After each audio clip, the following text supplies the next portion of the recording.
wamngenisa washumayela kwabantu bemlandeli yabo. Amen.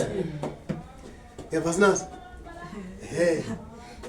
Then washumayela phaa kubo beva waqomba ugqibile ushumayela nabo. Amen. Amen. That is why ngoithi phaa verse 3 wathi ke phaa verse 3 akupheza ke ukuthetha. That means usegqibile ushumayela kwabantu betheni abemlandeli. Amen.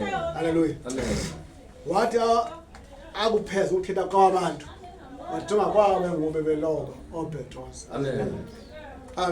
Bebeloba usuku bonke abafumanayo. Amen. Jonga phaa kubo. Amen. Amen. Wathi wathatha umnatha bawufaka enzulu Amen. phaa emanzini. Ithi kuSimoni khwelelisela enzulwini lihlise umnatha. Amen. Amen. So that means wathi ungangena endaweni engathi inzulu kakhulu. Amen. Amen.